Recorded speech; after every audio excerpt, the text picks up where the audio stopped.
नमस्कार दोस्तों, कैसे हैं आप लोग। आशा करता हूँ आप लोग खुश होंगे और अच्छे से पढ़ रहे होंगे। देखिए, ये इंडियन पॉलिटी का थर्ड लेक्चर है। इससे पहले मैंने 2 लेक्चर कवर किए हैं, जिसमें मैंने पहले आपका क्या कहते हैं, एक में क्राउन रूल कंप्लीट किया है, एक में कंपनी रूल। मतलब पहले मैंने कंपनी रूल ख़त्म किया है, उसके बाद मैंने क्राउन रूल कंप्लीट किया है। ठीक है, क्राउन रूल का ही ये क्या कहते हैं कंटिन्यू सेशन है, जिसमें मैं डिस्कस करूँगा गवर्नमेंट ऑफ इंडिया एक्ट 1935 और इंडियन इंडिपेंडेंस एक्ट 1947। आज ये हमारा हिस्टोरिकल बैकग्राउंड का लास्ट लेक्चर है। इसके बाद हम लोग सीधे मेकिंग ऑफ कॉन्स्टिट्यूशन, उसके बाद हम लोग क्या कहते हैं फीचर्स ऑफ कॉन्स्टिट्यूशन और आर्टिकल्स पे हम लोग शिफ्ट करेंगे इंडियन पॉलिटिक लेक्चर में। ठीक है, तो शुरू करते हैं लेक्चर को।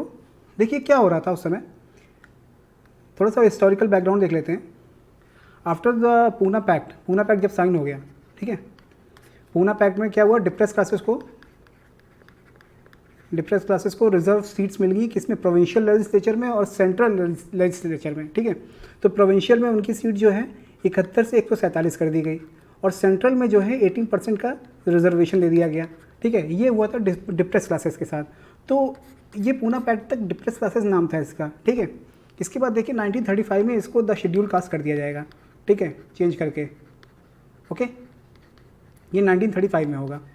ओके, चलिए बात करते हैं आगे। ये पूना पैक्ट तक हो गया था। अब क्या हो रहा था कि इससे पहले एक राउंड टेबल कॉन्फ्रेंस हुई थी। ठीक है, 3 राउंड टेबल कॉन्फ्रेंस हुई थी। एक 1930 में हुई थी, एक 1931 में हुई थी, और एक 1932 में हुई थी। ओके, ये 3 आपकी क्या कहते हैं कॉन्फ्रेंस हुई थी आरटीसी। तो जो राउंड 3 थी, ये तो फेल हो गई थी। इसमें कांग्रेस ने पार्टिसिपेट किया था, इकलौता ऐसा सेशन है सेकंड राउंड टेबल कॉन्फ्रेंस जिसमें कांग्रेस ने पार्टिसिपेट किया था 1930 वाले में, सेकंड में। फर्स्ट में नहीं पार्टिसिपेट किया था। ठीक है, लेकिन जो थर्ड वाली थी, थर्ड वाली से ही एक क्या कहते हैं पेपर निकल के आता है, वाइट पेपर, और ये बेस बनता है, ये बेस बनता है, मतलब कि यहीं से स्टार्ट हो जाता है 1935 जो कॉन्स्टिट्यूशन है, गवर्नमेंट ऑफ इंडिया एक्ट। ये इसका मतलब कॉन्स्टिट्यूशन बनाना शुरू कर देते हैं इस पेपर के बाद से। ठीक है, चलिए इसके बाद आपको स्टोरी तो पता है। 1934 में सिविल डिसोबीडियंस मूवमेंट जो है गांधी जी वापस ले लेते हैं। ठीक, ये सब तो आपको पता होगा। ठीक है, विड्रॉ कर लेते हैं इसे। अच्छा, ये वाइट पेपर आने के बाद क्या होता है, देखिए आरटीसी हो गया, पूना पैक्ट हो गया, उसके बाद चीज़ें बदलने लगती हैं। ठीक है, अब क्या होता है कि साइमन कमीशन के समय में क्या हुआ था कि साइमन कमीशन, एक मिनट इसको ज़रा सा मैं अरेज कर दूँ, 1 मिनट। ठीक है, देखिए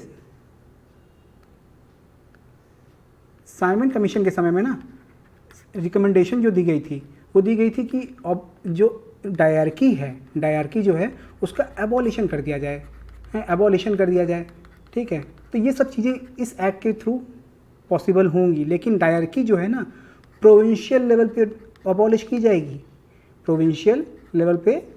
दी जाएगी, लेकिन जो सेंट्रल लेवल पे डायरकी को इंट्रोड्यूस कर दिया जाएगा। ठीक है, उसके बाद इस साइमन कमीशन में रिकमेंडेशन में ये भी बोला गया था कि जो सेपरेट इलेक्टोरेट था, जो कम्युनल इलेक्टोरेट था, उसको कंटिन्यू कर दो। ठीक है, कंटिन्यू करने की बात कही गई थी। देखिए साइमन कमीशन आया था 1927 में, इसको बनाया गया था, आया था 1928 में इंडिया में। ठीक है, all white paper on constitutional reform, white paper और कॉन्स्टिट्यूशनल रिफॉर्म इसको बोला जाता है, क्योंकि सारे वाइट मेंबर्स थे। इसी वजह से देखिए लाहौर में लाला लाजपत राय की जब डेथ होती है तो इसी के प्रदर्शन में कि साइमन गो बैक कर रहे थे, क्योंकि सारे वाइट मेंबर थे इसमें। ओके, तो 1928 में इंडिया में आता है। ठीक है, 1930 में साइमन कमीशन ने ये रिकमेंडेशन देना शुरू किया था, रिकमेंडेशन पूरा दे दिया था। तो 1930 में जब इन्होंने रिकमेंडेशन दिया था तो ये बोला था कि जो क्या कहते हैं, पहली बात तो डायरकी को अबॉलिश कर दो, और दूसरी चीज़ ये है कि जो कम्युनल इलेक्टोरेट है ना, उसको क्या कहते हैं आप जो है उसको बढ़ाओ, मतलब आगे तक करो। लेकिन क्या हुआ कि आप देख ही रहे हैं कि मैंने आपको पूना पैक्ट पढ़ाया था लास्ट लेक्चर में। तो पूना पैक्ट में ये हुआ कि जो कहते हैं डिप्रेस क्लासेस को मैकडॉनल्ड अवार्ड दिया गया था, मतलब सेपरेट इलेक्टोरेट की बात की गई थी, वो एक तरह से उसमें ख़त्म कर दिया गया, अमेंडमेंट करके उसको रिजर्व सीट दे दी गई उसमें। ठीक है, रिजर्व सीट दे दी गई डिप्रेस क्लासेस को, जिससे कम्युनल इलेक्ट्रेट जो मुस्लिम के लिए था, जो सिक्स के लिए था, जो यूरोपियन एंग्लो इंडियंस के लिए था, वो तो चल रहा था, लेकिन डिप्रेस क्लासेस वाला जो कम्युनल इलेक्ट्रेट था, मतलब एक बनाने की कोशिश की जा रही थी, वो ख़त्म हो गया था। ठीक है, तो ये सब चीज़ें हो रही थी। अब आगे चलते हैं अगली स्लाइड पे। ये था हमारा कुछ हिस्टोरिकल बैकग्राउंड था। अब आगे चलते हैं। ओके, हम लोग डिस्कस करेंगे क्या कहते हैं आपका government of India act 1935 and Indian independence act 1947। Okay, चलिए देखिए, आगे जाने से पहले थोड़ी सी एक सूचना देख लीजिए।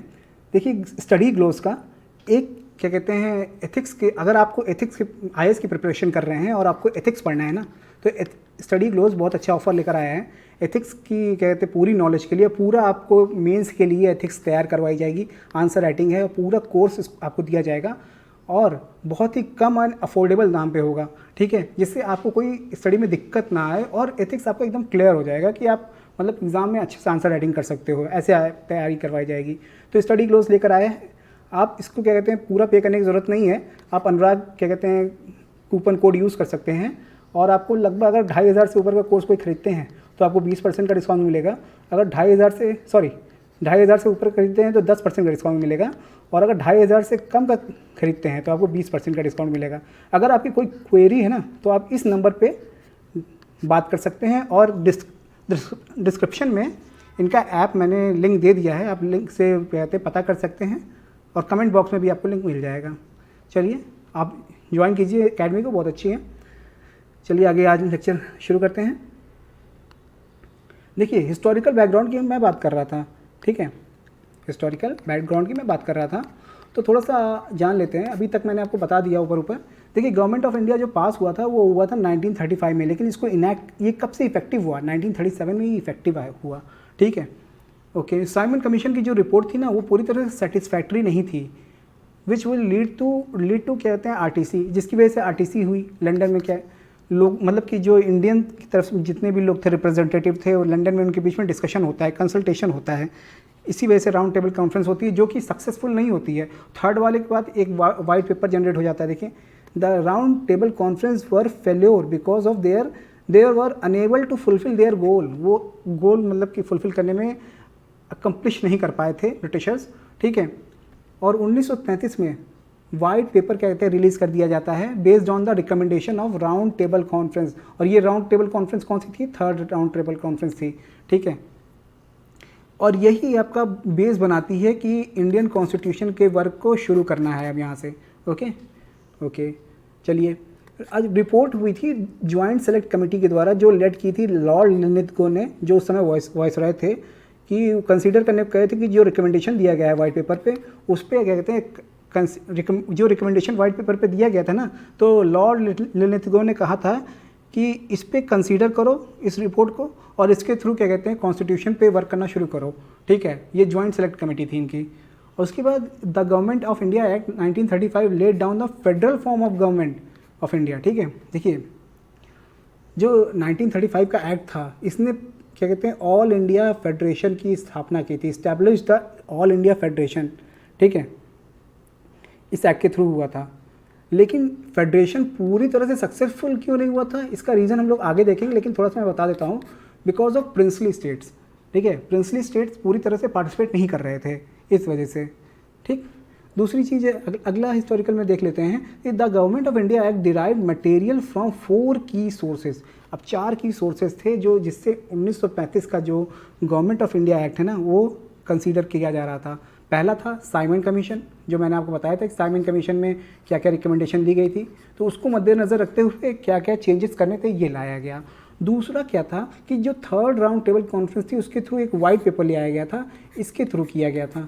ठीक है, तो तीसरा क्या था कि जो रिकमेंडेशन था जॉइंट सेलेक्ट कमेटी लिनिथगो की, उसको लेकर, और चौथा क्या था, देखिए वाइट पेपर हो गया, जॉइंट सेलेक्ट कमेटी होगी, RTC हो गया।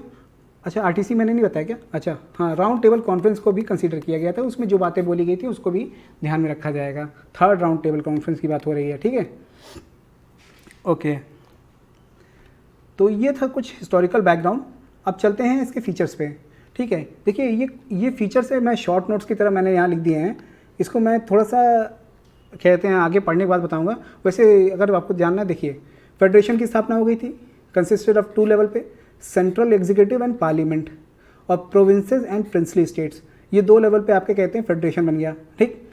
अब उसके बाद इसने पहली बात तो 11 पार्ट में बना था, ये एक्ट जो था ये लीगल स्टाइल में बना था और 11 पार्ट में था और 10 शेड्यूल हुआ करते थे इसमें, ठीक है। और each part was further divided into chapters, further वो चैप्टर्स में डिवाइड हुआ करते थे। It considered is the one of the longest pieces legislation pass by the British parliament. मतलब कि ये बोला जाता है कि ब्रिटिश पार्लियामेंट द्वारा ये पास किया जाने वाला सबसे लॉन्गेस्ट लेजिस्लेशन है, ठीक है, कोई पीसेस ऑफ लेजिस्लेशन है। तो इसकी जिसमें डिबेट के समय लगभग 2000 स्पीचेस हुई थी लगभग इस एक्ट को पास करने के लिए, ठीक है। तो फेडरेशन मतलब ऑल इंडिया फेडरेशन बनाता है, तो 2 लेवल पे फेडरेशन, तो एक सेंट्रल एग्जीक्यूटिव एंड पार्लियामेंट वाला होता है और एक प्रोविंसेस एंड प्रिंसली स्टेट्स का होता है, ठीक है। अच्छा, इसने ना डिस्कार्ड कर दिया डायरकी सिस्टम को, लेकिन किस लेवल पे? प्रोविंशियल लेवल पे, ठीक है। और अलाउ किया emergence of popularly elected election जो है, इलेक्टेड जो है वो क्या कहते हैं, इसने अलाउ कर दिया। डायरकी जो इंट्रोड्यूस की गई ना वो सेंट्रल लेवल पे की गई, और की subject like defence and foreign affairs were, ठीक है। की सब्जेक्ट क्या थे आपके, कहते हैं डिफेंस एंड फॉरेन अफेयर्स हुआ करते थे, ठीक है। एक फेडरल कोड की स्थापना की गई इस एक्ट के थ्रू, ठीक। उसके बाद franchise was expanded to 14% and of the population from 3% 3% population से इनकी फ्रेंचाइजीज जो 14% तक इंक्रीज की गई। सेकुलर इलेक्टोरेट का जो कॉन्सेप्ट है ना, मुस्लिम, सिख एंड अदर्स जो यूरोपियन एंग्लो इंडियन थे, लेकिन डिप्रेस क्लास को नहीं दिया गया, क्योंकि डिप्रेस क्लास के लिए पूना पैक्ट हो चुका था, है ना, पूना पैक्ट हो चुका था, यहाँ से आपको ध्यान रखना होगा। गवर्नर जो एंजॉय कर रहा था क्रिटिकल इमरजेंसी पावर, उसके पास एक डिस्क्रिशनरी पावर थी, क्रिटिकल इमरजेंसी पावर यू क्या कहते हैं एंजॉय कर रहा था। The act played a key role to drafting the constitution of India 1950। मैंने आपको बताया था कि ये बहुत ही बड़ा बेस बनता है 1935 का जो गवर्नमेंट ऑफ इंडिया एक्ट है, ये अपने कॉन्स्टिट्यूशन 1950 में जो क्या कहते हैं आया था 26 जनवरी 1950, ठीक है, इनैक्ट हुआ था। तो ये तो था थोड़ा सा क्या कहते हैं आपका ब्रीफ मैंने समझा दिया कि इसमें फीचर क्या क्या थे, लेकिन अब थोड़ा हम लोग डिटेल में पढ़ेंगे कि कैसे फीचर ये वर्क कर रहे थे, ठीक है।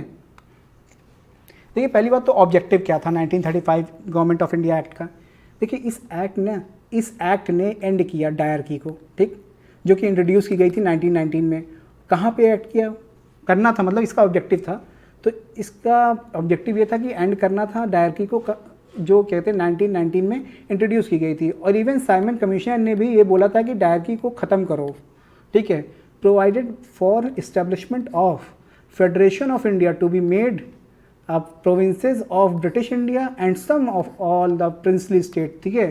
तो फेडरेशन ऑफ इंडिया की बात की गई। अभी रिसेंटली मैंने आपको बताया लास्ट कहते हैं स्लाइड में कि कैसे बनाया गया था फेडरेशन। देखिए यहाँ पर मैंने बताया था आपको ना, सेंट्रल एग्जीक्यूटिव एंड पार्लियामेंट था, प्रोविंसेस एंड प्रिंसली स्टेट्स थे, ठीक। अच्छा, उसके बाद the federation was never form, देखिए कभी फॉर्म हो नहीं पाया। क्यों ऐसा हुआ? क्योंकि देखिए lacked the required number of princely states जो थे ना वो लैक कर रहे थे कहीं ना कहीं। देखिए 50% बोला गया था कि अगर 50% लोग फेडरेशन के सपोर्ट में आ जाएंगे इंडिया में, मतलब कि जो प्रोविंसेस हैं, तो क्या कहते हैं इंडिया फेडरल बन जाएगा। लेकिन क्या हुआ, प्रिंसली स्टेट्स जो थे बहुत ही ज़्यादा क्या कहते हैं सपोर्टिव नहीं हो रहे थे, इस वजह से ऐसा दिक्कत हो रहा था, ठीक है। Government of India act 1935 called for the formation of an Indian federation made up of governors provinces and chief commissioner provinces. देखिए गवर्नमेंट ऑफ इंडिया एक्ट जो था ना, मतलब इसके थ्रू लाने की कोशिश की गई, किसको, मतलब ये ऑब्जेक्टिव था लाने की कोशिश किया जाएगा गवर्नर प्रोविंसेस को और चीफ कमिश्नर प्रोविंसेस को in the British India as well as the Indian state और इंडियन स्टेट्स में, दैट जो ऐसे स्टेट जो कि वॉलेंटरली ज्वाइन करना चाहते हैं, ठीक है। The primary objective was the provide Indians with the responsible government. इसका प्राइमरी ऑब्जेक्टिव ये डिसाइड किया गया कि जो इंडियंस है ना, इंडियंस के हाथ में पावर दे दिया जाए और वो क्या कहते हैं, मतलब कि वही कहते हैं गवर्नमेंट को चलाएं, ठीक है, और एक रिस्पॉन्सिबल गवर्नमेंट को बनाएं, ठीक है। ये इनका इस एक्ट का मेन वो था, ऑब्जेक्टिव था, गोल था। With the help of this act an effort was made for the first time unite and link the princely state of India of the countries constitutional framework. मतलब इस एक्ट में ना एक चीज़ बहुत बड़ी काम की गई थी, की जानी थी, मतलब ऑब्जेक्टिव यही था कि की जाना था कि जो प्रिंसली स्टेट्स थे उनको फर्स्ट टाइम यूनाइट किया जाए, लिंक किया जाए, क्या कहते हैं, इस इफर्ट के साथ इंडिया के साथ, स्टेट ऑफ इंडिया के साथ, विद अ कॉन्स्टिट्यूशनल फ्रेमवर्क के साथ। The act did not however contain preamble. Act में प्रीएम्बल नहीं था। देखिए प्रीएम्बल तो आपको ऑब्जेक्टिव रेजोल्यूशन से आया था, ऑब्जेक्टिव रेजोल्यूशन 1946 के आसपास, 1946 में आया था। कौन ले आया था? जवाहरलाल नेहरू लाए थे ऑब्जेक्टिव रेजोल्यूशन। तो प्रीएम्बल तो तब आया था, तो प्रीएम्बल यहाँ पे था नहीं। और प्रीएम्बल लिया कहाँ से गया था? यूएसए से लिया गया था। ठीक है, चलिए आगे देखते हैं। ये ऑब्जेक्टिव थे कुछ। अब आगे देखिए, ये देखिए गवर्नमेंट ऑफ इंडिया का ओरिजिनल डॉक्यूमेंट है। ये देखिए ऐसे बना हुआ है, इसकी मैं पिक आपको दिखा देता हूँ बस। ओके, अब आते हैं हम फीचर्स पे। एक्चुअली में क्या था, देखिए पहली बात तो बात की गई थी कि ऑल इंडिया फेडरेशन इस्टेब्लिश कर दिया जाए। ठीक है, तो ऑल इंडिया फेडरेशन जब इस्टेब्लिश करना था तो an all India federation establish करना था which included both British Indian provinces and Indian state. जो ब्रिटिश इंडियन प्रोविंसेस हुआ करते थे उस समय और जो इंडियन स्टेट हुआ करते थे, दोनों को। ठीक है, द इंस्ट्रूमेंट ऑफ एक्सेशन जो था स्पेसिफाइड था the condition under which A state might join the federation और नॉट। मतलब कि थ्रू द, मतलब कि जो इंस्ट्रूमेंट ऑफ एक्सेशन था ना, वो इसलिए बना हुआ था कि उसने एक कंडीशन बना रखी थी कि जो स्टेट ज्वाइन करना चाहते हैं फेडरेशन को, वो इसके बेसिस पे आ सकते हैं। ठीक है, it was at the discretion, एक डिस्क्रिशन था, एक स्टेट के पास ये पावर थी, सेल्फ पावर की, वो it wanted to join the federation that was given by the government of India act 1935।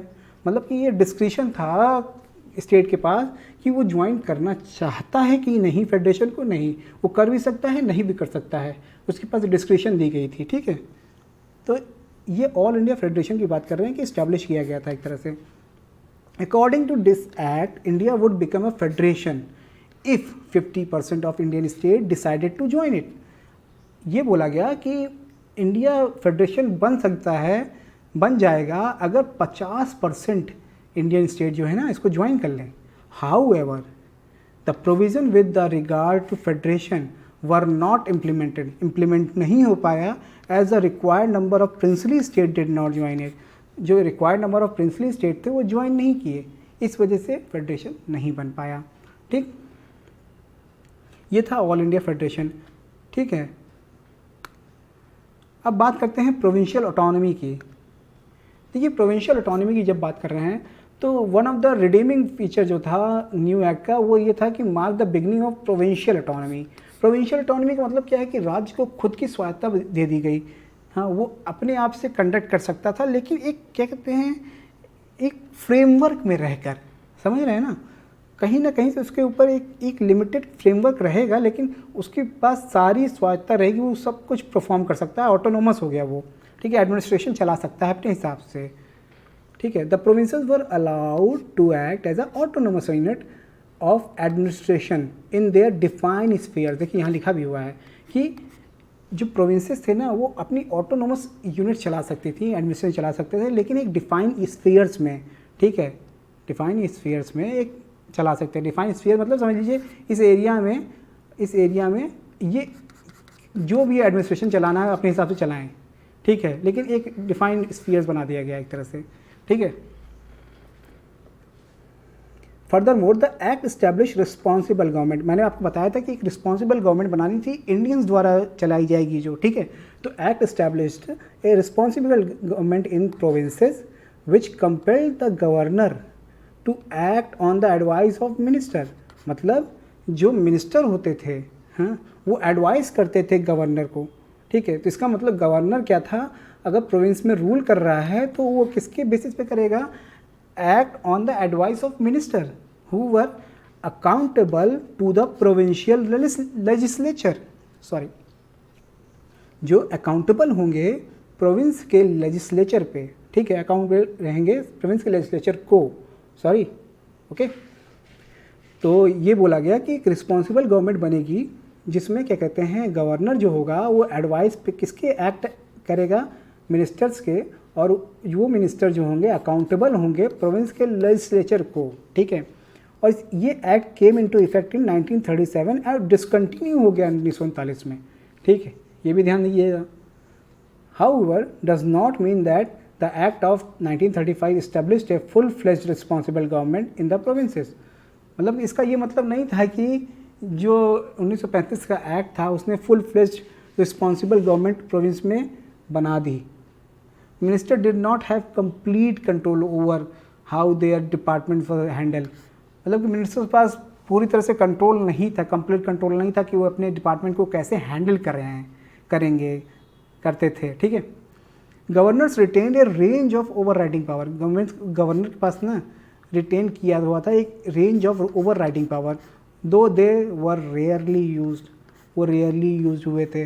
ठीक है, इस तरह से ये पता लगता है कि प्रोविंशियल ऑटोनॉमी तो थी, ठीक है, ऑटोनोमस यूनिट ऑफ एडमिनिस्ट्रेशन बनाए गए थे एक डिफिनेट स्फीयर के अंदर रिस्पॉन्सिबल गवर्नमेंट बनाने के लिए। गवर्नर को क्या कहते हैं एडवाइस पे वर्क करना होता था मिनिस्टर के, जो कि प्रोविंशियल लेजिस्लेचर को अकाउंटेबल थे। लेकिन मिनिस्टर जो हुआ करते थे, जो भी मतलब कि गवर्नमेंट में कहते हैं मिनिस्टर हुआ करते थे, उनके पास कंप्लीट कंट्रोल नहीं हुआ था डिपार्टमेंट कैसे डिपार्टमेंट जो हैंडल कर रहे थे।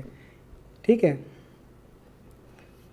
इस तरह से, और गवर्नर के पास एक ओवर राइडिंग पावर थी लेकिन उसने बहुत कम यूज़ किया था, रेयरली यूज़ किया थे वो। ठीक है, ये था प्रोविंशियल ऑटोनॉमी। अब तक हम लोगों ने डिस्कस किया है ऑल इंडिया फेडरेशन और प्रोविंशियल ऑटोनॉमी, दो चीज़ें इस एक्ट से हम लोगों ने अभी तक डिस्कस की हैं। अगला आप डिस्कस करेंगे डिवीज़न ऑफ द सब्जेक्ट्स। ठीक है, आपको याद आ रहा होगा division, federal, provincial, concurrent, union, state and concurrent list. ठीक है, ये याद आ रहा होगा। चलिए आप मुझे बताइए इस समय यूनियन और क्या कहते हैं स्टेट लिस्ट और कंकरेंट लिस्ट में कितने नंबर ऑफ सब्जेक्ट्स हैं। ठीक है, कमेंट्स में लिखिए। ठीक है, चलिए ओके। अब डिवीजन ऑफ सब्जेक्ट की बात करते हैं। The approach to form the federation and implement provincial autonomy pave the way the division of subject between centre and provinces. ठीक है, सेंटर एंड प्रोविंसेस के बीच में डिवीजन ऑफ सब्जेक्ट का एक रास्ता तैयार हो गया। The division of subject were given by the government of India Act 1919 was revised and added some more subject in it by this act। देखिए 1919 में ही कहते हैं डिवीज़न ऑफ सब्जेक्ट तो हो ही गया था। ठीक है, लेकिन अब क्या हुआ कि इसमें कुछ और सब्जेक्ट ऐड करने थे, तो इस एक्ट के थ्रू ऐड किए गए। तो फेडरल लिस्ट में 59 सब्जेक्ट थे इस समय, प्रोविंशियल में 54 थे और कंकरेंट में 36 थे। ठीक है, ओके, तो कंकरेंट में कितने आइटम हुआ करते थे? 36 आइटम्स हुआ करते थे। ठीक है, ओके, 36। चलिए अब बात करते हैं आगे। देखिए जो सब्जेक्ट हुआ करते थे ना, जैसे आज देखते हैं कि यूनियन लिस्ट होती है, स्टेट लिस्ट होता है, कंकरेंट लिस्ट होता है, तो उसमें भी सब्जेक्ट डिवाइड होते हैं। पार्लियामेंट का उसमें कहते हैं यूनियन लिस्ट में पार्लियामेंट का अधिकार होता है, स्टेट लिस्ट में क्या कहते हैं स्टेट लेजिस्लेचर का अधिकार होता है, और कंकरेंट में दोनों का होता है, लेकिन जो यूनियन होता है वो प्रिवेल करता है। कुछ ऐसे जो कहते हैं कन्फ्लिक्ट जब अराउज होता है तो इसी तरह से उस समय भी जब कहते हैं 1935 का एक्ट आया, उसमें जो डिवीजन ऑफ सब्जेक्ट किया गया, उसमें जो सब्जेक्ट थे ऑल इंडिया इंटरेस्ट के ना, वो यूनिफॉर्म ट्रीटमेंट चाहते थे, जो कहते हैं ऑल इंडिया इंटरेस्ट के लिए होते थे, वो फेडरल लिस्ट में डाले गए। ओनली द फेडरल लेजिस्लेचर, जो कहते हैं आज आप क्या कहते हैं पार्लियामेंट बोलते हैं ना, उस समय federal legislature could make laws on the federal subjects. ठीक है, subject mainly on local interest, जो लोकल इंटरेस्ट पे हुआ करते थे उनको प्रोविंशियल लिस्ट में डाला गया। ठीक है, Holi with in the jurisdiction of provincial legislature, वो पूरी तरह से स्टेट लेजिस्लेचर के अंडर में आते थे, प्रोविंशियल लेजिस्लेचर के अंडर में आते थे। For the purpose of legislation, मतलब कि उस पर कानून बनाने का अधिकार जो था वो पूरी तरह से आपके प्रोविंशियल लेजिस्लेचर के अंडर में था। द थर्ड लिस्ट जो थी ना, वो कंकरेंट लिस्ट हुआ करती थी, विच कंटेन 36 आइटम्स, जो 36 आइटम्स कहते कंटेन करती थी, including the subject were primarily provincial interest, जो प्रोविंशियल इंटरेस्ट के हुआ करते थे।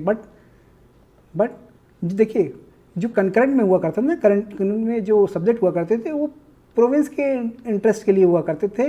लेकिन एक चीज़ याद रखिएगा, same time required uniformity of treatment, जो यूनिफॉर्मिटी ऑफ ट्रीटमेंट होता था वो पूरी कंट्री में सेम रहे, इसके लिए क्या कहते हैं ऐसा मतलब कि कानून कंकरेंट लिस्ट में डाला जाता था, ऐसे आइटम्स डाले जाते थे जो इस ये क्या कहते हैं कंडीशन को फुलफ़िल करते हों, मतलब कि uniformity of treatment all over the country.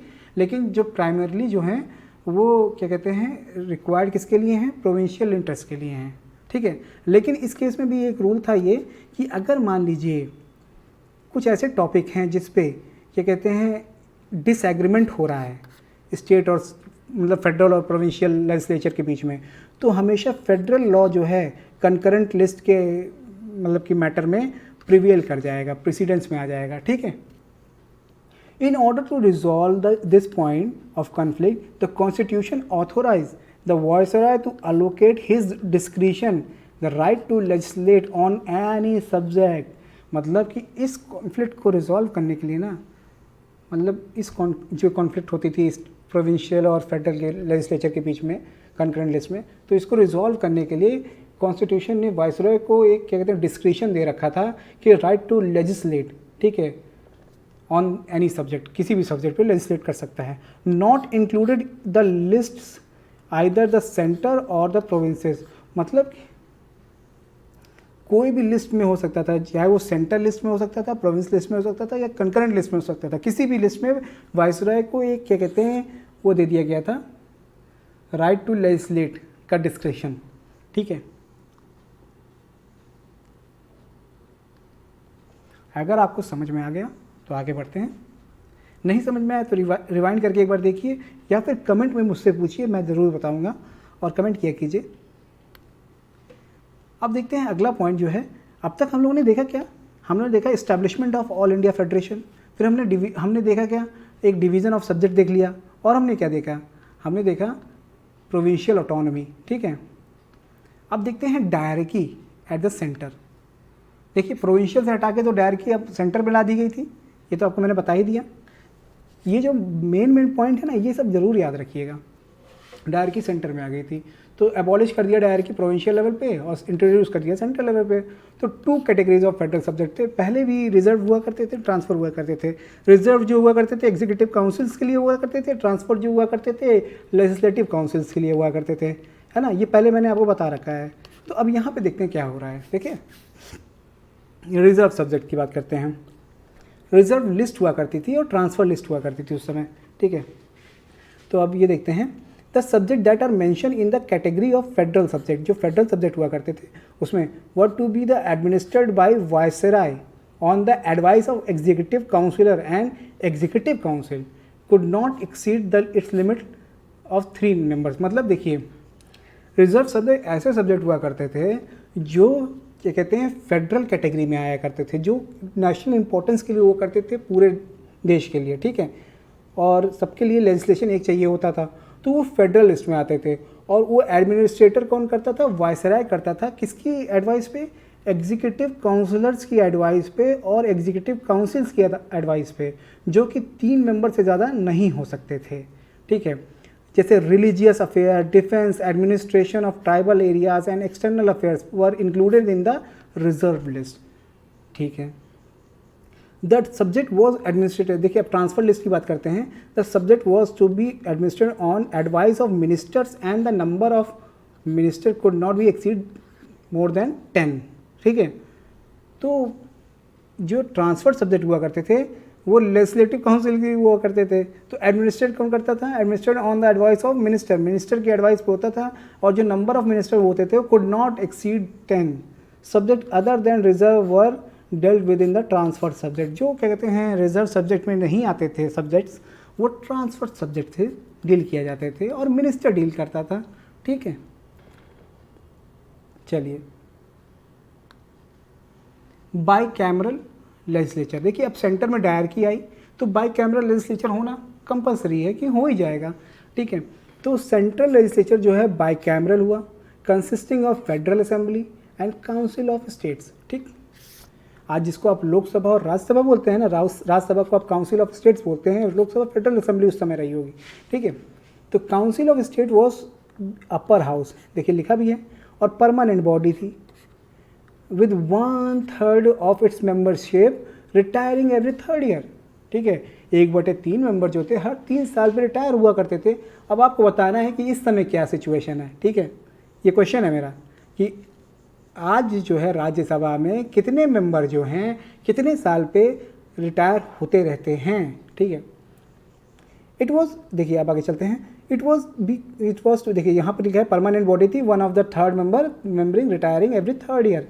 It was composed of 260 members, जिसमें से 156 जो थे रिप्रेजेंटेटिव ऑफ ब्रिटिश इंडिया थे, वाइल 104 जो थे इंडियन स्टेट्स के थे। फेडरल असेंबली की बात करते हैं, was the lower house with tenure of 5 year, 5 साल का टेन्योर हुआ करता था। It was made 375 member, out of 250 जो थे रिप्रेजेंटेटिव थे ब्रिटिश इंडिया के, not more than 125 member from princely state. 125 से ज़्यादा मेंबर जो है प्रिंसली स्टेट से नहीं हो सकते थे, ठीक है। अच्छा, सीट्स कैसे ग्रांट की जाती थी जरा देख लेते हैं। Granted to princely state were be filled by nominated member, जो नॉमिनेटेड मेंबर हुआ करते थे ना, वो जो फिल किए जाते थे प्रिंसली स्टेट के रिकमेंडेशन पे होते थे, while the provinces were allotted various number of seat, जबकि जो प्रोविंसेस थी उनको अलॉट किए गए थे वेरियस नंबर ऑफ सीट्स, ठीक है। The seats granted to princely state were to be filled by nominated member, जो प्रिंसली स्टेट्स के लिए जो सीट ग्रांट की जाती थी वो नॉमिनेटेड मेंबर्स के द्वारा ही क्या कहते हैं फिल कर दी जाती थी, ठीक है, जो नॉमिनेट किए जाते थे। और नॉमिनेट कहाँ से होते थे? प्रिंसली स्टेट्स से होते थे, ठीक है। While the provinces were allotted various number of seats, मतलब प्रोविंसेस को बहुत सारे सीट्स अलॉट हुआ करते थे। Indirect election to federal assembly was planned, ये प्लान था कि इनडायरेक्ट जो इलेक्शन होगा फेडरल असेंबली का होगा। The assemblies mandate was 5 year, 5 साल की असेंबली होगी, but it could be dissolve early if necessary, अगर ये डिज़ोल्व भी हो सकती है जब इसकी ज़रूरत हो, इसकी ज़रूरत पड़ेगी, ठीक है। अच्छा, bicameralism was also implemented in 6 of 11 provinces, मतलब कि 6 प्रोविंसेस में, 11 में से 6 प्रोविंसेस में बाईकैमरलिज्म इम्प्लीमेंट भी हुआ था। As a result legislature of Bengal, Bombay, Madras, Bihar, Assam and United Provinces become bicameral with the legislative council, upper chamber, देखिए अपर चैम्बर भी बना, and the legislative assembly lower houses. However there were number of limitation placed on them, उन पर बहुत सारे limitation लगाए भी गए, ठीक है। तो बाईकैमरल लेजिस्लेचर से आपको समझ में आया होगा कि क्या क्या था। सेंट्रल लेजिस्लेचर था, फेडरल असेंबली थी जिसमें काउंसिल स्टेट और कहते हैं फेडरल असेंबली की मैंने बात की, ठीक है। प्रिंसली स्टेट को कैसे जो नॉमिनेटेड मेंबर थे वो प्रिंसली स्टेट से रिकमेंडेशन पे आते थे, नॉमिनेशन मतलब नॉमिनेटेड में चुन लिए जाते थे। इनडायरेक्ट इलेक्शन प्लान था, ठीक है। असेंबली 5 साल की थी, but could be dissolve early if necessary, जैसे आज भी होता है, ठीक। तो ये सारी कंडीशन थी। अब आगे चलते हैं। रिटेंशन ऑफ कम्युनल इलेक्टोरेट, अभी मैंने आपको पूना पैक्ट बताया था शुरुआत में, ठीक है। अब यहाँ से आपको समझ में आएगा, ये जो लैंग्वेज है एज इट इज़ लिखी हुई है, लेकिन मुझे भी मतलब मैंने जब पढ़ा तो मैंने समझा इसको कि हाँ ऐसे लिखा है।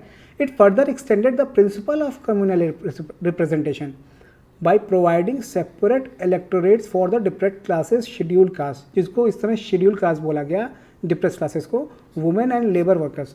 तो क्या हुआ था कि पूना पैक्ट के दौरान जो क्या कहते हैं आपका जो कहते हैं रिजर्व सीट्स कर दी गई थी सेंट्रल लेजिस्लेचर में और प्रोविंशियल लेजिस्लेचर में, 71 से 147 कर दी गई थी प्रोविंशियल में और 18% कर दी गई थी सेंट्रल में।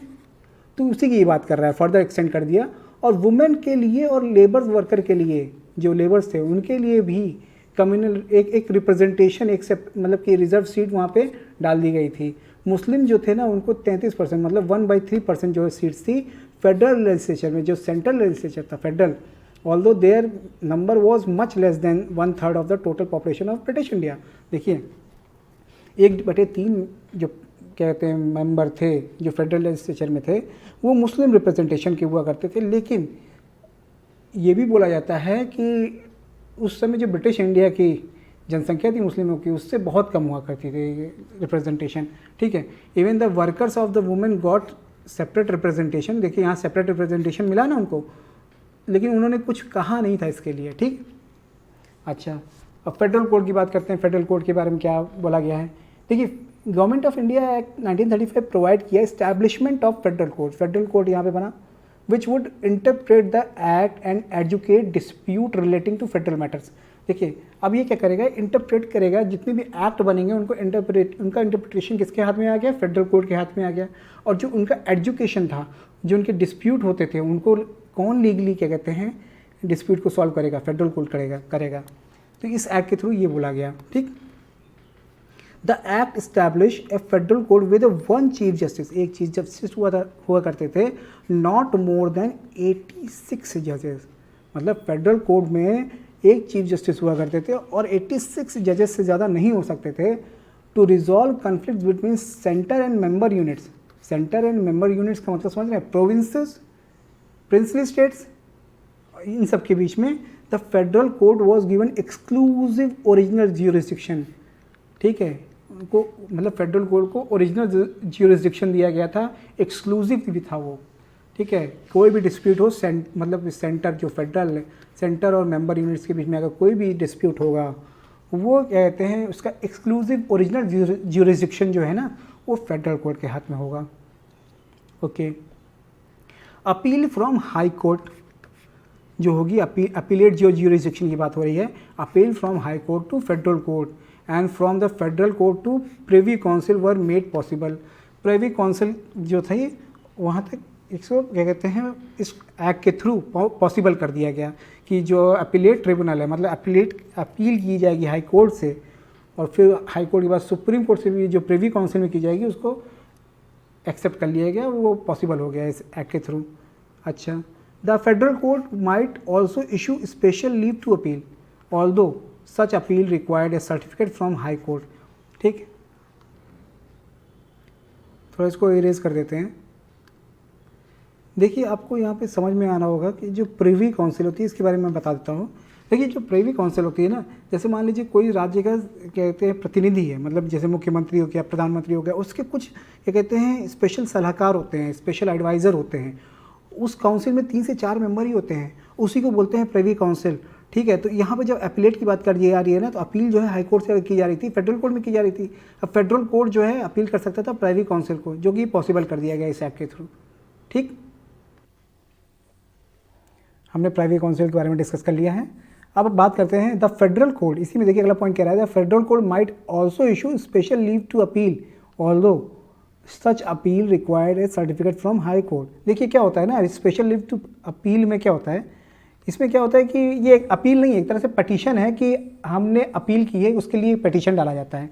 ठीक है, तो हाई कोर्ट या फिर कोई भी कोर्ट होता है जो लोअर लेवल पे होता है, उससे मान लीजिए आपका जो जजमेंट है वो इतना आपको सेटिस्फैक्ट्री नहीं लग रहा है, तो आप अपील कर सकते हैं, कहते हैं सुप्रीम कोर्ट में। आज के समय में जैसे आर्टिकल 136 जिसमें लिखा हुआ है, सुप्रीम कोर्ट में आप कर सकते हैं। ये सुप्रीम कोर्ट के ऊपर है कि वो आपके अपील को एक्सेप्ट करता है या फिर रिजेक्ट करता है। ठीक है, वैसे यहाँ पर फेडरल कोर्ट है, यहाँ पे बात की जा रही है फेडरल कोर्ट की। माइट ऑल्सो इशू कर सकता है special leave to appeal although such appeal, यहाँ पे लिखा है सच अपील जो है उसके लिए एक सर्टिफिकेट चाहिएगा हाई कोर्ट से। ठीक है, तो देखिए जो आपका 1935 वाला एक्ट है ना, देखिए आपको इससे काफ़ी सारे पॉइंट जो है अपने कॉन्स्टिट्यूशन ऑफ इंडिया में मिलते हुए नज़र आ रहे होंगे। ठीक है, चलिए आगे देखते हैं। देखिए इस आर्टिकल में बात की गई reorganisation of provinces. This act also did some kind of restructuring or reorganization of the provinces. A provinces was separated from Bombay and named as a Sindh. ठीक है, तो reorganization या reconstruction की बात की जाती है इस एक्ट के through. Another thing was done was split of Bihar and Odisha to become a separate individual provinces of Bihar and Odisha. So this act formed 2 new provinces. These are Sindh and Odisha. ठीक है, तो 1936 के आसपास 35-36 के आसपास बिहार जो है, बिहार और उड़ीसा को अलग किया गया। और 1912 में ये तो क्या कहते हैं बंगाल से बिहार और उड़ीसा को अलग किया गया था, तो बिहार और उड़ीसा एक साथ थे। ठीक है, और बिहार उड़ीसा को अलग अलग किया गया लगभग 1934 या 35 के आसपास किया गया था। ठीक है, वो मैं कन्फर्म करके कमेंट में लिख दूंगा। ठीक है, सो दिस एक्ट फॉर्म, देखिए 2 नए प्रोविंसेस बना दिए, सिंध और उड़ीसा। ठीक है, अच्छा अगला पॉइंट है, देखिए सेपरेशन ऑफ बर्मा की बात की जा रही है। साइमन कमीशन ने प्रपोज किया था government of India to separate Burma from India, Burma को सेपरेट कर दो इंडिया से, and this proposal was accepted by this act. इस एक्ट में इस प्रपोजल को एक्सेप्ट कर लिया गया।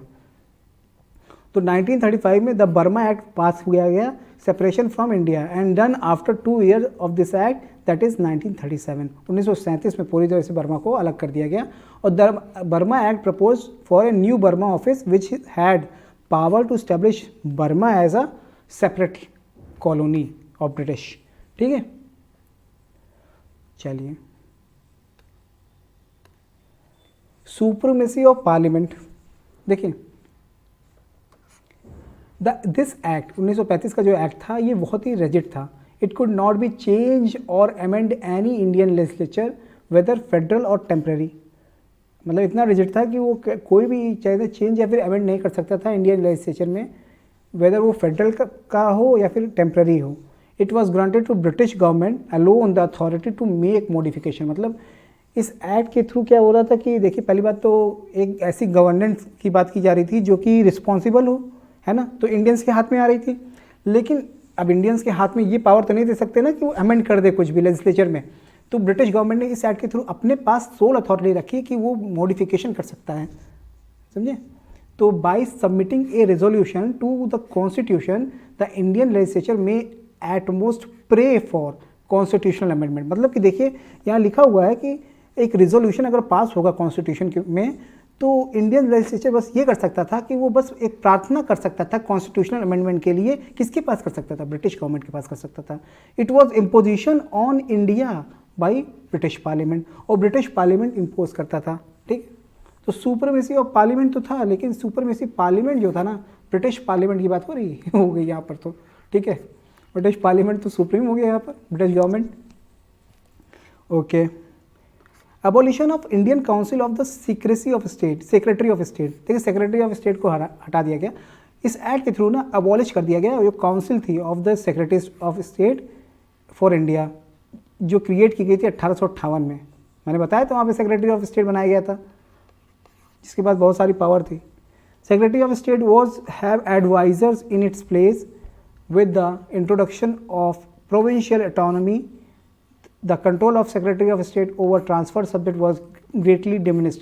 मतलब काफ़ी हद तक उसको डिमिनिश कर दिया गया जो ट्रांसफर सब्जेक्ट हुआ करते थे।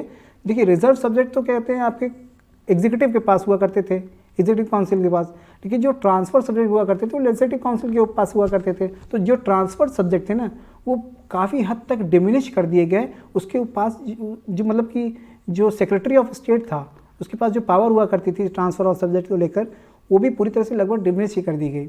His control how ever remain intact over the power of viceroy and governors. मतलब कि इस पावर को तो उसको रखा जाने लगा कि मतलब कि वाइसराय के ऊपर सेक्रेटरी ऑफ स्टेट ही रहेगा, ठीक है, और गवर्नर के ऊपर भी वही रहेगा। ठीक है, चलिए,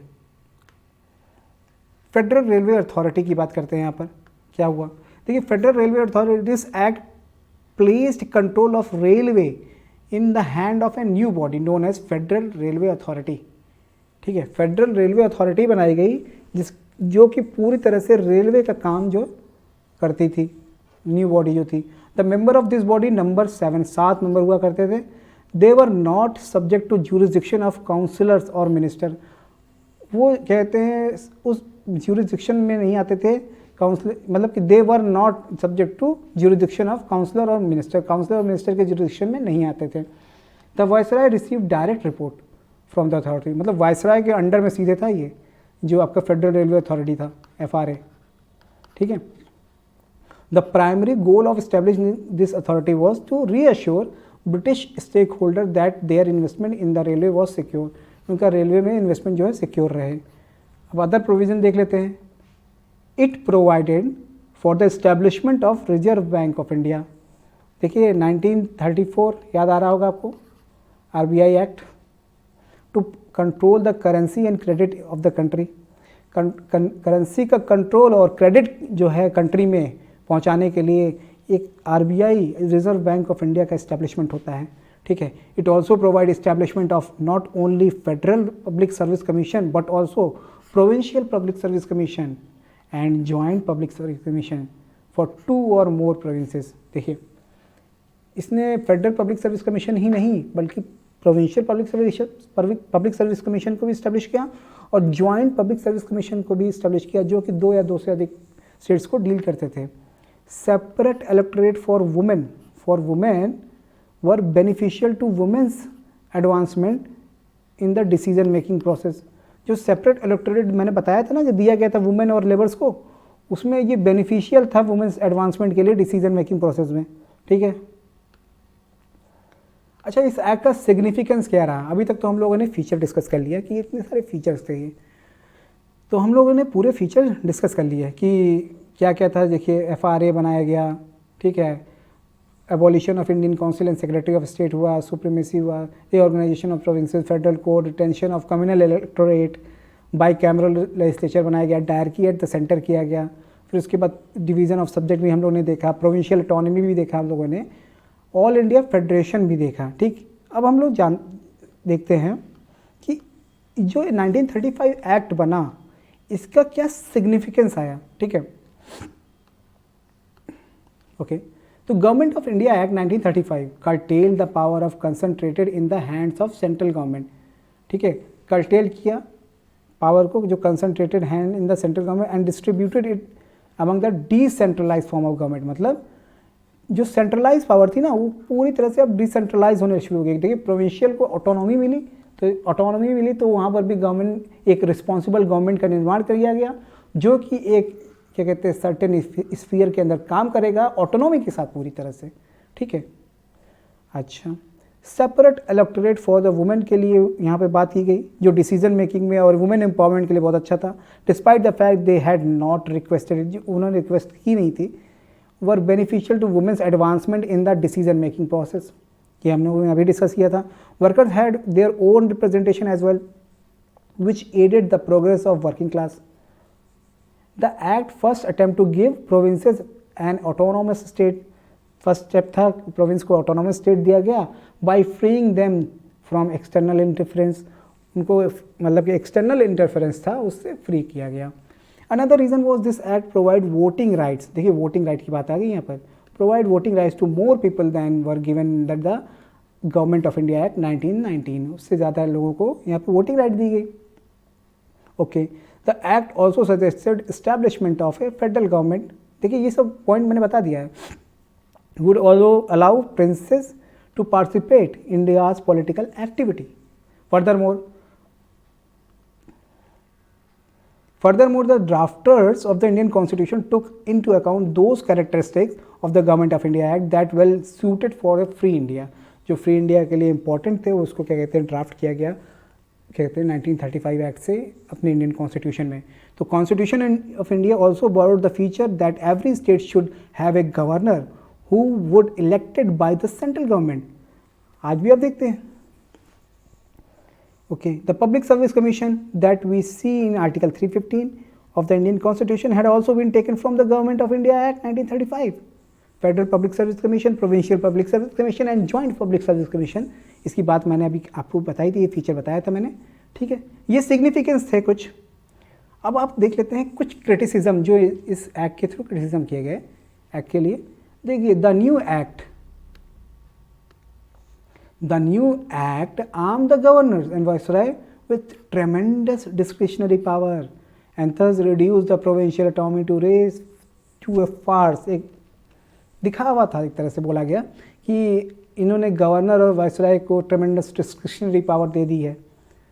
propose formation of federation was also fundamentally defective. Entry into federation was a compulsory for the provinces but voluntary for the princely state।